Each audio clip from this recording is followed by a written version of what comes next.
this Extreme Festival action is proudly brought to you by Comcare Medical Scheme, Dunlop Tires, Ferodo, the #1 in brakes, and Investchem. Welcome to COETZEE, the friendly city, the windy city, but the wind is down slightly for today's race action, which is ideal for race conditions, and the drivers and riders are definitely going to be looking forward to entertaining big crowds who've come back to the Aldo Scribante circuit. It's round 3 of the Extreme Festival, and we're here to entertain these big crowds that have come out to support all the riders and drivers. It is an absolutely amazing day to go racing, and we kick things off here with the Investchem Formula 1600s.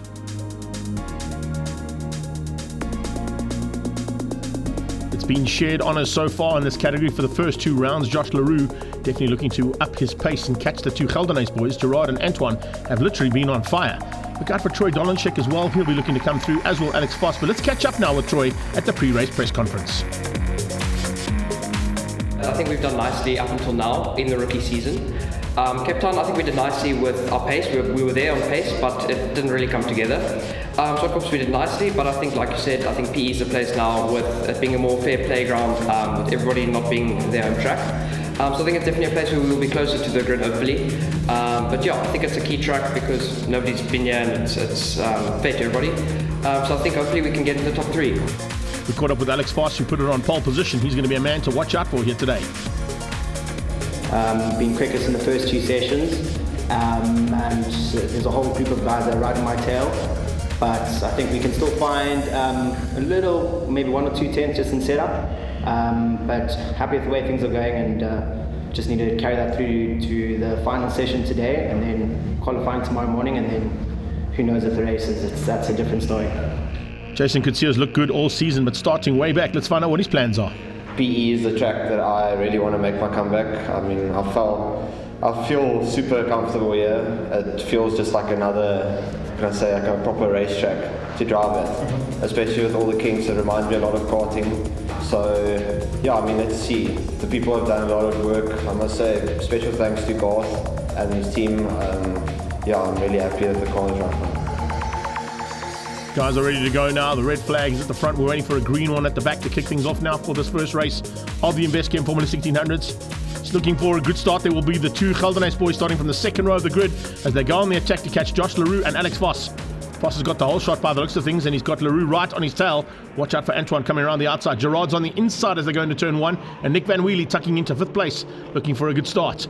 COETZEE got a really good start as well, starting to come through the pack, even though he didn't quite get the qualifying he wanted. We heard from him how the kind of pace he's found with Garth and the team, and hopefully they can bring him to the front end. Nice start there as well, coming out of Siyabonga Monkonkwana as we go on board here with Gerard GELDENHUYS. Ooh, a little bit of squirrely stuff coming out of that little kink, and heading up into, big problems there as he goes in there and sliding through out of that incredibly fast right-hander. As you go through there, I can tell you something, Hanger is not for the faint-hearted, and if you put it onto the dirty stuff, particularly in an open wheeler, it can get out of shape properly. He was very lucky to survive that.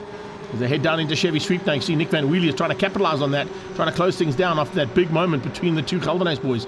Gerard backed out of it ever so slightly. Antoine kept on it, and you can see he's been able to close that gap down to the first 2. As we come through there as well, watch out for EWAN HOLTZHAUSEN, who's also had a fantastic start coming through to complete the first lap. We go on board with him as they come through now to complete this first lap. HOLTZHAUSEN trying to close things down there on those first 4. As they come across the line, you can see just how difficult it is. The wind has died down here slightly, but ever so slightly picked up just before the race started. And we thought we were going to have no windy conditions at all here in the Windy City. That is a completely turnaround now in terms of what's going to happen here for the racing. And it does affect the downforce of these cars and the braking ability as well. The wings and slicks on these cars, of course, are very, very good, but it makes it for even more difficult conditions for these drivers to find a way through when you've got windy conditions. At the back end, look out for the lady driver, Taya van der Laan, starting to make her way through the field too. She had a fantastic outing only a couple of weekends ago at the National Karting, and she's looking to turn that around and put it into practice now in the main format that she's contending in this year, and that's Formula 1600. They come out of the hairpin, heading down to Chevy.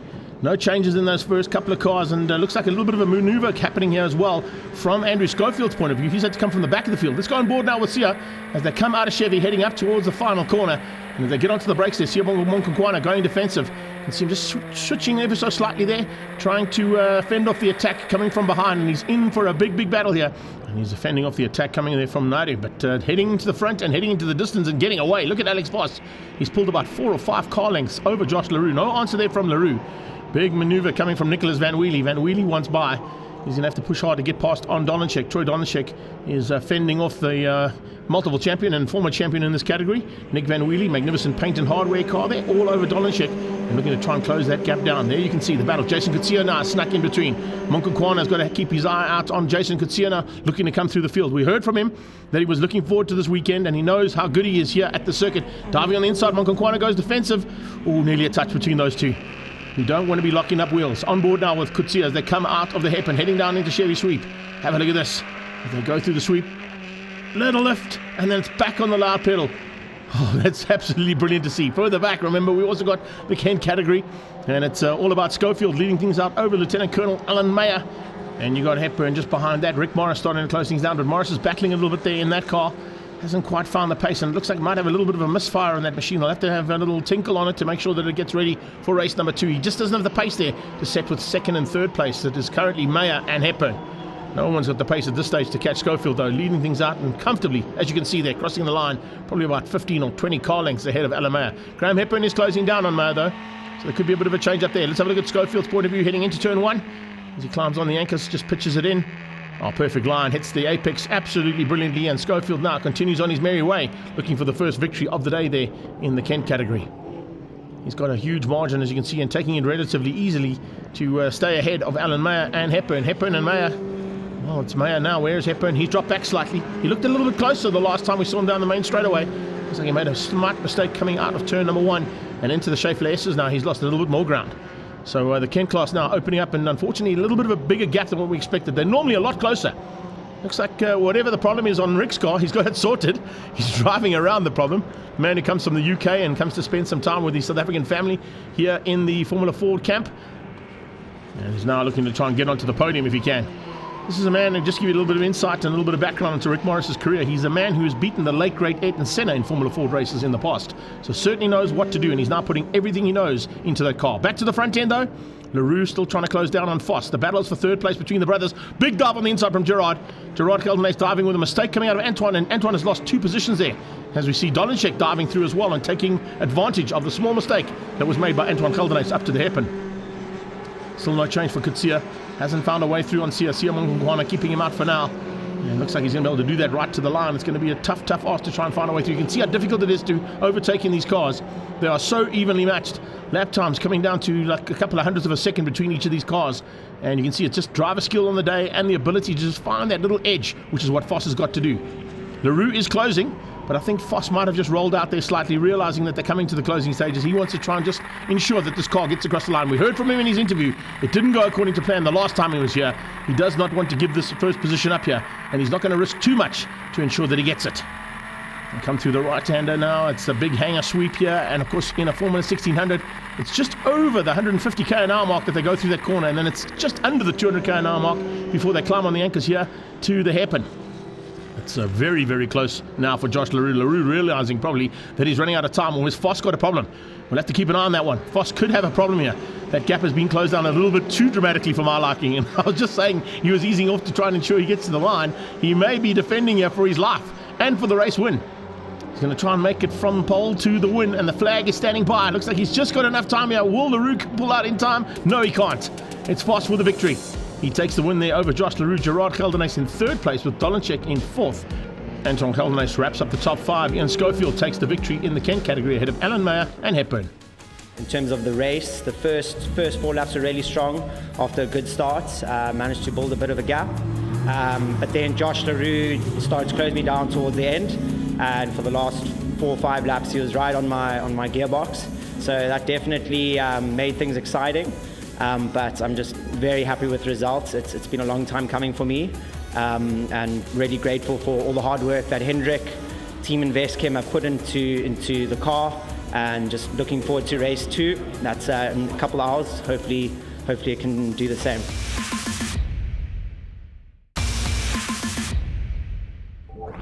Welcome back to action from round 3 of the Extreme Festival, round 3 of Formula 1600s as well, and it has been a case of shared victories amongst the top 4 drivers. Each one of them has taken an honour at the top step of the podium. And after 5 races now, who's going to have the 6th one? Josh LaRue definitely looking for a victory here this weekend to try and close that gap down in the championship between himself and the two GELDENHUYS boys. But with Alex Voss's run in race number 1 and his first victory ever, he's certainly fired up and has got some serious contending to do. Alan Mayer, give us a little wave there, making sure that the grid is all clear before we get going. We have got a green flag at the back and we're under starters orders. Stand by now for big action in Formula 1600s as always. As the lights go out, we go racing, and let's see who's going to have what it takes. We're on board here with GERARD GELDENHUYS alongside his arch rival. And you can see it's a good start there from Josh LaRue, who comes right across and tucks in behind LaRue. He's not going to let anybody else through there, not even his brother or Troy Dolenchek or possibly Alex Voss to come and spoil the day. Around the outside comes Antoine GELDENHUYS, though, looking for a way past. He's not going to be able to find it on the outside. Yes, he is. Oh, how did he do that? There's not much traction on the outside of turn 1, particularly on cold tyres, and he just slots up into second place. Brilliant stuff there from Antoine, and dropping GERARD down, who was on the front row. He down into third place now with a big battle expected there between third, fourth and fifth place. As you can see, they're already starting to line up there big time. First of them is Dolenchek. Behind Dolenchek, you can see Alex Voss. Voss didn't quite get the start he wanted. Monkonkwana already starting to put the pressure onto the back of Alex Voss as they come up to the hairpin now for the very first time. Oh, a little bit of slipping and sliding in the background there as well. Could that possibly have been Evan Holtzhausen? I think it was. Evan Holtzhausen diving on the inside now. He got drive incredibly. Even though he slipped out and slid out of the hairpin, he was able to squeeze through and get Monkonkwana on the brakes into Chevy. So great bit of driving there from Evan Holtzhausen. Where he found that, only he knows. But he's able to sneak through there and move up one position. He sat behind Monkonkwana for a long time, eventually getting through right in the closing stages. But he's doing it a little bit earlier on this time. Josh LaRue is trying to check out here. He goes left and right, and the GELDENHUYS boys follow him through. So do Dolenchek, Alex Voss, and Nick Van Wheelie. Van Wheelie, oh, there's a big dive. Oh, nice to see Andrew Schofield recovering in the Fly Sapphire car there. And getting up the inside, putting the pressure onto Monkonkwana. Monkonkwana buckles on the pressure and just drifts a little bit wide, opening up the door, and Schofield says, I'll have that. Thank you very much. One position sorted there for Andrew Schofield. Monkonkwana has actually dropped back behind Taya van der Laan. So a little bit of a mistake there from Sia has cost him dearly. Rick Morris a lot better this time. You can see they're tucked in behind Schofield and fighting hard with Alan Mayer. Could be a little bit of a closer battle there between them. Graham Hepburn in the mix there as well for the Kent category as we're watching the top end of the field head down towards Chevy for the second time. Coetzee just ahead of Schofield as they come into Chevy. Jason Coetzee hasn't quite found the pace that he wanted. He was touting the fact that he was quick. He was quick in practice all of yesterday, and he just hasn't been able to turn it around into race pace. We're on board with Evan Holtzhausen out of the final corner. Watch the gear changes on the car now. He runs a little bit wide onto the rumble strip there. Gets it all sorted out. Looks in the rearview mirrors just to make sure that no one's going to have an attack here. Get into his slipstream. He has to be very wary of that. So does Antoine GELDENHUYS because GERARD is closing in. Alex Voss getting the slipstream to perfection. Oh, but where did that come from? Once again, Dolenchek slams the door shut into turn 1 and does not allow any opportunity there for Alex Voss to dive through. Voss was looking, but he couldn't find a way past. He used the slipstream, but just couldn't get through on the man in front of him. Nicholas Van Wheelie was just waiting to pick up the pieces as he goes flying through and up into hangar sweep now. As I said, just over 150 k's an hour. And oh, a wheel on the dirt is not what you want to be doing. Let's have a chat there about Evan Holtzhausen. Keep it on the black stuff or the grey stuff here in Aldo Scribante. A little bit of a change up there as well. Sia's got back ahead of Taya van der Laan, so a little bit of chopping and changing from the back end of the field. Here's Schofield still hanging on to the lead. Who's on his tail? It's Hepburn. And you've got a hard charge coming there from Alan Mayer and from Rick Morris. A lot closer this time in the Kent category. Alan Mayer is right there with the boss man. Can he find a way past? Not just yet. Rick Morris has certainly found a way past, and it looks like Hepburn's still battling a little bit there with that car and the setup. Alex Voss under attack now. Van Wheelie down into turn 1. The Formula 1600 is now putting on a show here of note, and really good to see single-seater action like this at the Extreme Festival. Looking for a chance now into the S's. Schaeffler S's with a change of surface flag being shown. So somebody's either dropped something down there or possibly just some rumbles or some rubbish coming onto the circuit, making it a bit more slippery than what it usually is. All of them seem to have got through okay there. Didn't seem to be too badly affected by that change of surface flag that was being waved into the S's. GELDENHUYS versus GELDENHUYS now. Antoine versus GERARD. Running in alphabetical order, but I'm sure that GERARD wants to return that favour and change that around. He was ahead of him, of his brother on the grid, and his brother's just able to find that outside line into turn 1 off the start. How that traction came in, only he knows. He knew there was something special out there, and he just gambled on it, and it paid off well. So Antoine now hanging on. Dolenchek, though, starting to close things down. He's certainly got a lot closer than what he was to the two GELDENHUYS brothers, but you can see Josh LaRue is checking out. The battle between the two brothers is slowing them down slightly, allowing Dolenchek to reel them in and allowing Josh LaRue to get away. It's good driving here from LaRue. Just got his head down and trying to make hay while the sun shines and getting a little bit of a breathing margin there to keep out the attack coming from behind. Antoine's got through and he's hanging on there, but I can tell you something, it's Gerard who's putting the pressure onto his brother, and by doing that, it is slowing the two of them down. Even Alex Foss is thinking to himself, hang on a second, I've still got a shot here. If these two boys continue to fight as hard as they are, as we're on board here with Gerard heading up to the hairpin, going to close things down there, and not quite close enough on Antoine. Jason COETZEE now looking for a way through. Can he find a way past? And looks like he's lost ground there to see Monkonkwana. Monkonkwana's found a way past him. And have a look at this, Schofield diving on the inside of Evan Holtzhausen. So 2 cars fighting hard just for about 7th and 8th place, and then you've got 9 and 10 just behind that fighting hard too. So there's not much in it there in this mid-pack either in Formula 1600s. Another lap completed. It's Leroux, absolutely dominant at the front end now, doing everything right. Change up here between, yeah, that's Meyer losing out to Hepburn. I was going to say it looked like the other way around, but Hepburn just coming through here in the closing stages. He's made his way up into 2nd place, looking for a chance now to try and catch Schofield. I don't think they're going to, because I think Schofield is too far up the road. The battle between them will rage until the line. Here's Gerard Geldenhuys. Oh, and he's made a mistake. He goes into turn 1 a little bit too hot. He goes in there way too hot. Runs onto the dirty stuff, comes off the circuit, comes on just ahead of Siabonga Monkonkwana, who's going to dive through him. So is Jason COETZEE. No, he's not. COETZEE just loses out there. And Gerard Geldenhuys just able to keep out 1 car of the entire pack. We make it 2 with Tao van der Laan just behind him. But that's a huge mistake there from a man who was looking to take the lead of this championship in this round. It hasn't gone according to plan there for Geldenhuys. He goes on the attack for Monkonkwana. Monkonkwana sees him coming, shuts the door. Oh, and there's a tag. And they've touched wheels as well. The wing on the front end of that car touching the back end of Monkonkwana's, and then the wheels touch as well. So 2 taps there into the hairpin. The frustration coming out of Gerard Geldenhuys. Unfortunately, the man who's feeling that frustration was Siabonga Monkonkwana. There's Dolenchek up in the 3rd place. Possibilities of a podium here for him. If he can just keep it all together now for the next couple of laps, he should be able to hang on to that one. As they come through there, watch in the background, who's going to have 4th? Foss is still fighting hard there with Van Wheelie. Evan Holtzhausen has got a huge attack coming from Andrew Schofield in the Safir car as well. This is a great run to the line here for Josh Leroux. He's controlled things from the front. He's got to the front end and just kept everybody else behind. They were fighting hard amongst themselves, giving him lots of time to ensure that he can secure this victory. He comes out of the final corner. It's Josh Leroux for the victory and the 2nd win of the season for him. So watch out for Leroux as we head into the next round. It's going to be a really, really awesome battle with these Formula 1600s. 2nd place goes to Anton Geldenhuys. Troy Dolenchek comes through for a podium. Great effort there from him. Foss and Van Wheelie are top 5. And then it's Schofield, Hepburn and Alan Meyer this time in the Kent category. Got the start I wanted to, just kept them all behind me. And then on here I just had to break that gap, calm down and just finish the race. And that's exactly what I did. Very, very happy with my result. My first overall win, very excited.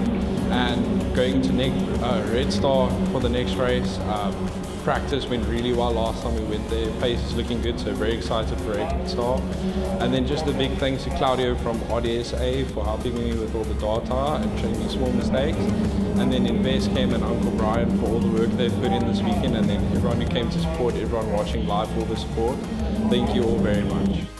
After round 3, this is how the championship stands. 1 point in it between Leroux and Geldenhuys. 29 points there for Gerard Geldenhuys. He's dropped back slightly. Alex Foss has made his way up into 4th after the win. Join us off the break for more action from the Extreme Festival.